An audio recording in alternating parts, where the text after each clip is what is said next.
terhormat penguji Bu Ekarini Nurhayati, yang terhormat Coach Bu Imelda Kurwahyu-Ningtyas, dan yang terhormat Mentor Bapak Prastia Ramadia Sri Putra. Selamat pagi, terima kasih atas kesempatannya. Saya Kandi Urahatmala Prabowo Putri dari kelas golongan 3 angkatan 1 nomor presensi 40. Akan mempresentasikan seminar laporan aktualisasi latihan dasar CPNS 2020 di Pusat Pengembangan Sumber Daya Manusia Kemendagri Regional Yogyakarta.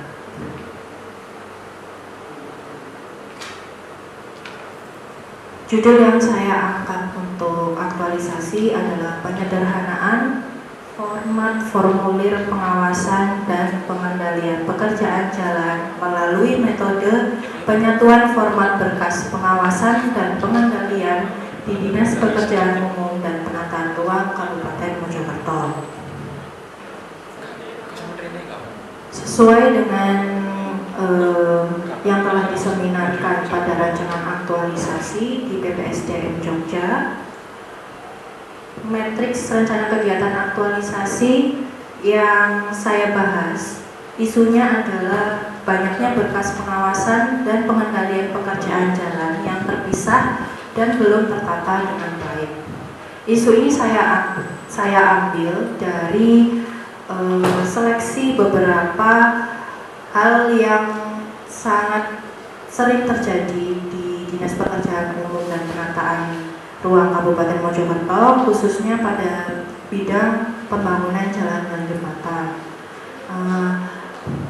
Dari banyaknya isu tersebut, isu ini yang paling saya rasakan kekurang efisienan dan efektifannya, karena dalam satu laporan data administratif pekerjaan jalan untuk satu proyek saja itu membutuhkan ada sekitar 8 sampai 10 jenis laporan. Di antaranya ada laporan harian, mingguan, laporan bulanan, kemudian ada buku direksi, kemudian ada MC0, MC100, nah belum lagi dokumentasi dan rekam jejak aspal.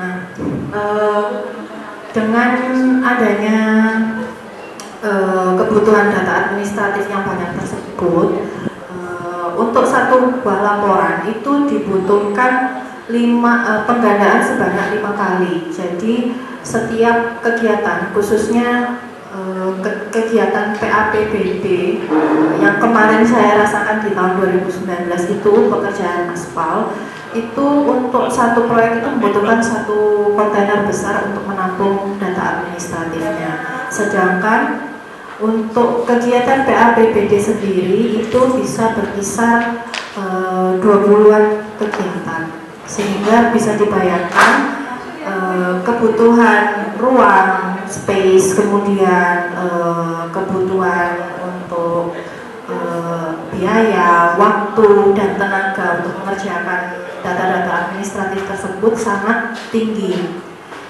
Belum lagi ketika proses terming.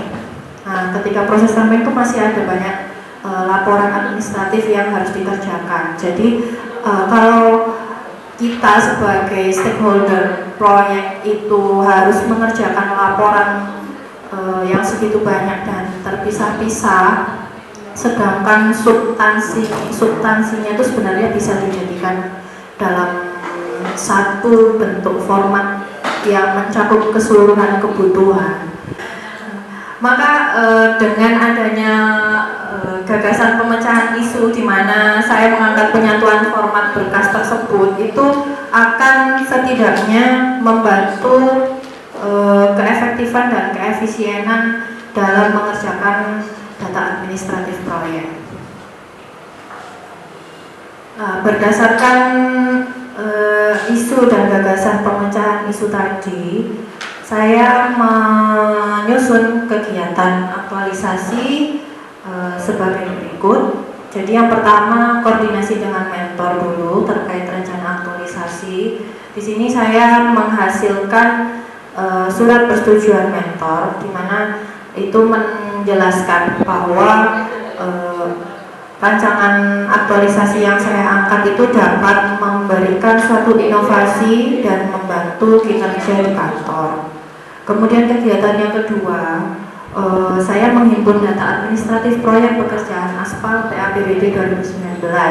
Nah, di situ saya memiliki posisi sebagai pengawas. Saya ikut mengerjakan data administratif yang berupa laporan-laporan itu tadi. Maka dari itu saya cukup merasakan bagaimana suatu format laporan itu efektif atau tidak dalam pengerjaannya. Untuk kegiatan yang kedua ini saya mengambil sampel sesuai kesepakatan dengan mentor sekitar 8 proyek, 8 paket pekerjaan yang akan nantinya digunakan sebagai sampel pengisian formulir. Kemudian kegiatan ketiga, saya mendesain formulir pengawasan. Jadi ini saya membuat desain formatnya formulir yang baru, di mana di situ format-format dari berbagai laporan itu dijadikan satu, kemudian substansinya dilengkapi sesuai dengan kebutuhan. Yang keempat, saya konsultasi lagi kepada mentor terkait hasil desain awal. Kemudian di kegiatan kelima, setelah desain saya disetujui oleh mentor, saya melakukan uji coba. Responden pertama saya adalah rekan-rekan kerja yang kemarin bertugas untuk melakukan menghimpun data administratif pekerjaan PAPBD 2019. Jadi mereka kan tahu apa-apa saja yang dibutuhkan dalam suatu formulir laporan, kemudian apa-apa saja yang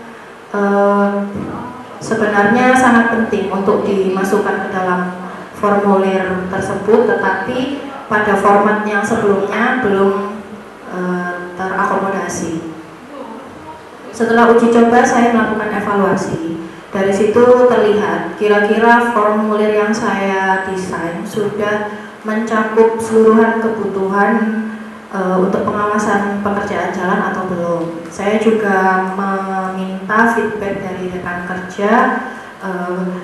Nanti nilai-nilai feedbacknya akan ditambahkan. Kemudian kegiatan selanjutnya adalah penyebarluasan formulir. Jadi setelah evaluasi itu ketahuan nanti kurangnya apa, kemudian apa yang sudah baik. Setelah itu saya melakukan penyebarluasan secara digital. Jadi saya email bentuk formulirnya tadi ke konsultan dan kontraktor. Jadi mereka juga stakeholdernya. Kemudian saya kasih panduan cara pengisian.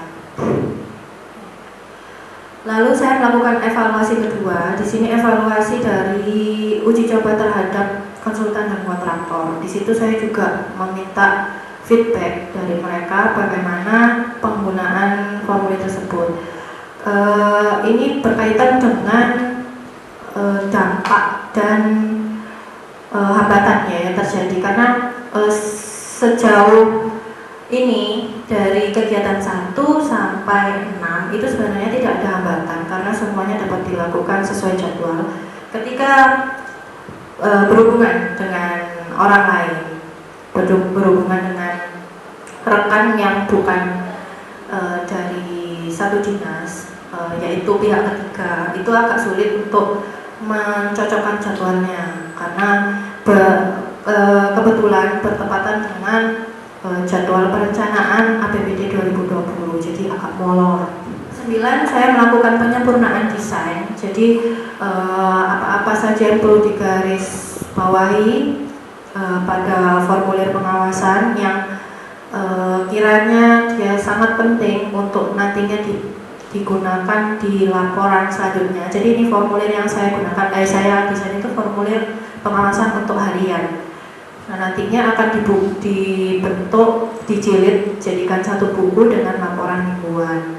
Nanti yang substansi yang ada di laporan harian ini akan berimbas secara langsung ke laporan mingguannya. Jadi hierarki penyusunan item-item, kemudian bentuk kolom-kolom formulirnya itu juga harus disesuaikan sesuai dengan kebutuhan. Kemudian yang terakhir adalah menyusun laporan hasil pelaksanaan kegiatan aktualisasi.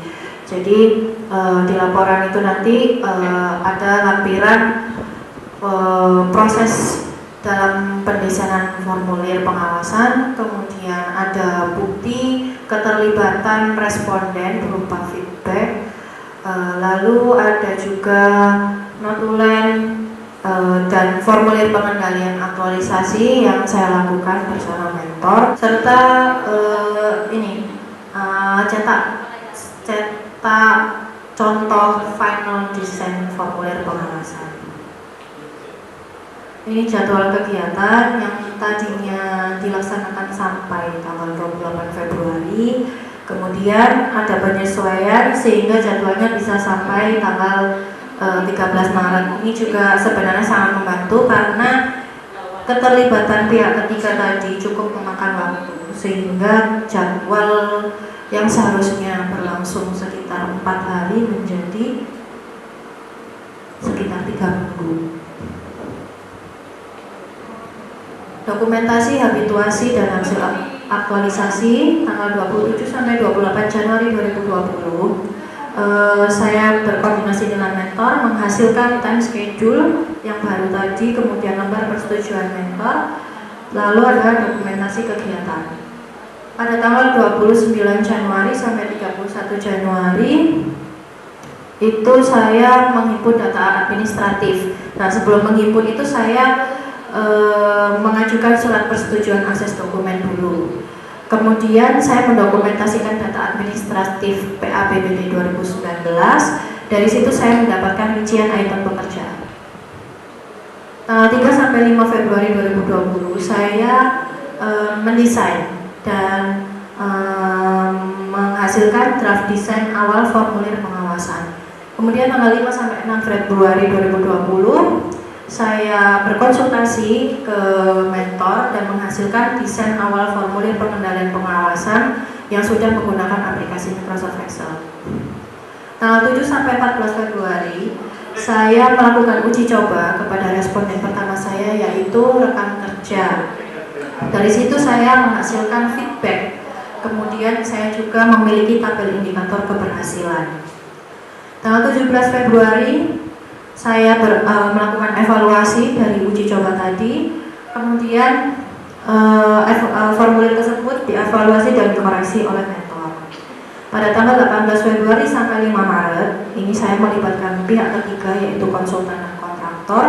Saya menyebarluaskan formulir pengawasan, kemudian saya memberikan panduan pengisian formulir tersebut, dan saya meminta feedback atas penggunaan formulir tersebut.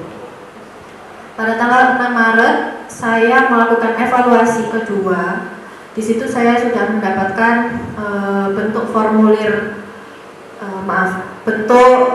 formulir pengawasan yang sudah hampir final. Kemudian apa-apa saja perlu saya sempurnakan dari desain, bentuk, serta susunan itu dituangkan dalam lembar notulensi. Pada tanggal 9 sampai 13 Maret, saya menghasilkan cetak desain final formulir pengawasan.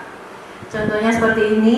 Untuk lebih jelasnya, di sini susunan dari formulir sendiri sudah mengikuti hierarki kebutuhan dalam pengawasan dan pengendalian pekerjaan pengaspalan jalan.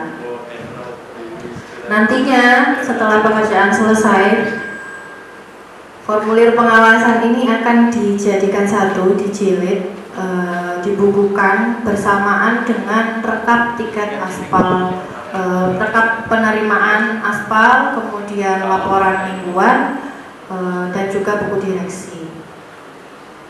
Sekian presentasi dari saya. Apabila ada kurangnya, saya mohon maaf. Terima kasih atas waktu dan kesempatannya. Assalamualaikum warahmatullahi wabarakatuh.